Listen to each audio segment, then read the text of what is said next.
Very good morning to all of you dear student. I am Keshav, your English teacher. Student, आज हम हमारे grammar का 17 chapter punctuation and use of capital letters के बारे में study कर रहे हैं। ठीक है, डेफिनेशन पढ़ लेते हैं। Punctuation and use of capital letter मैं आपको बताना चाहूँगा। कैपिटल लेटर का हमें कहाँ पर यूज करना है।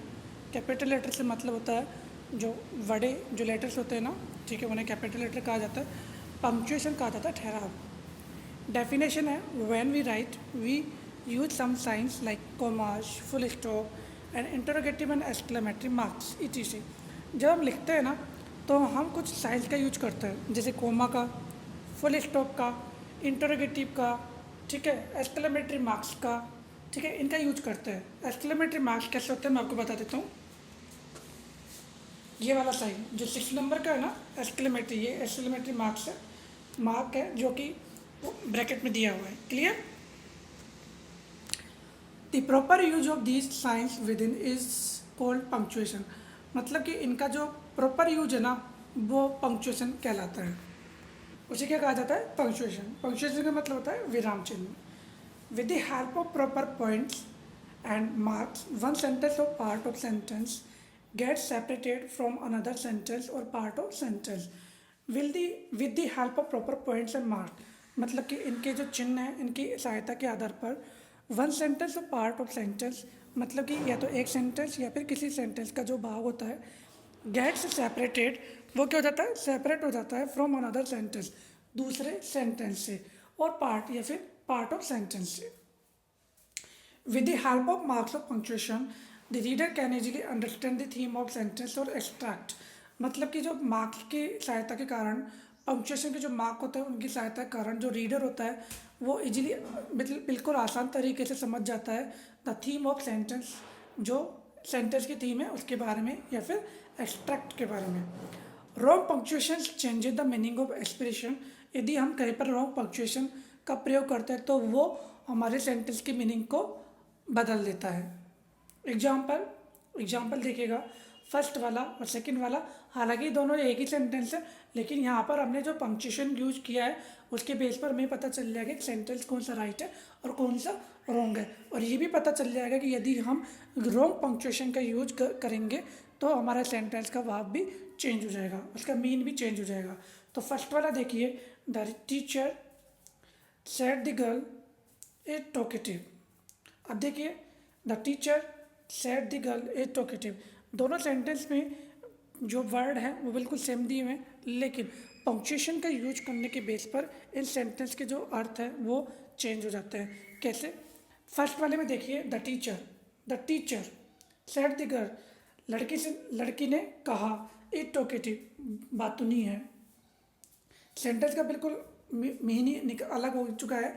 सेकंड वाला देखिएगा, द टीचर सेड, टीचर ने कहा, द गर्ल इज टॉकेटिव, जो लड़की है वो कैसी है? बातूनी।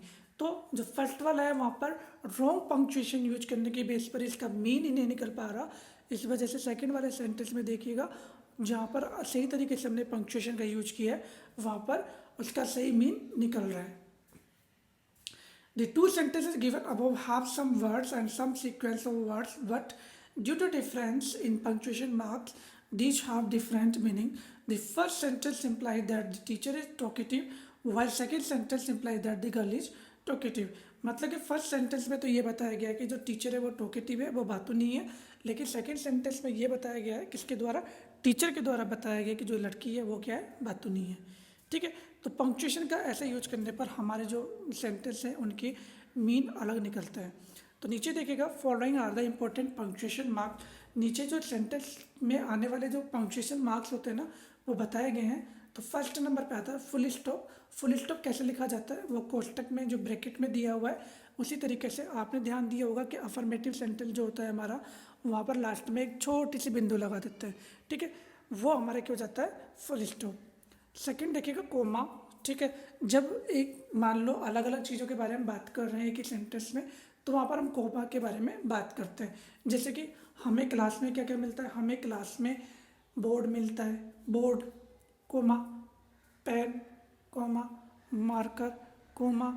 ठीक है, तो इस तरीके से हम वहाँ पर कोमा का यूज करते हैं।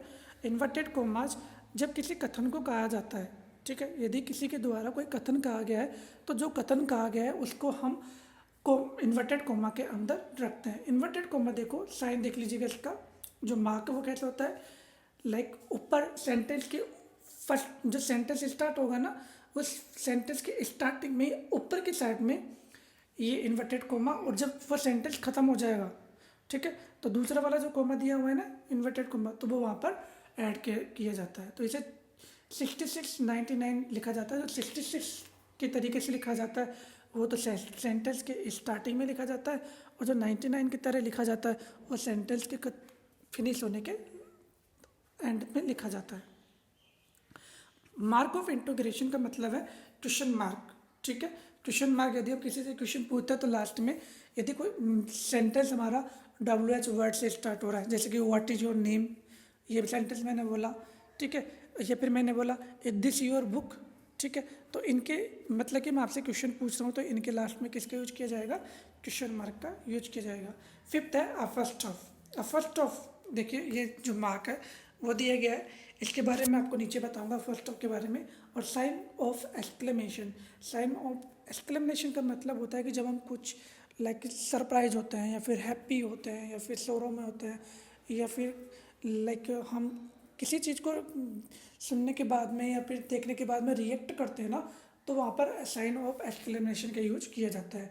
जैसे कि हम कहते हैं यस आई वॉन, तो यस के साथ में मैं एक्सक्लेमेशन का मार्क का यूज करूँगा, ठीक है, वो आपको बताया जाएगा नीचे।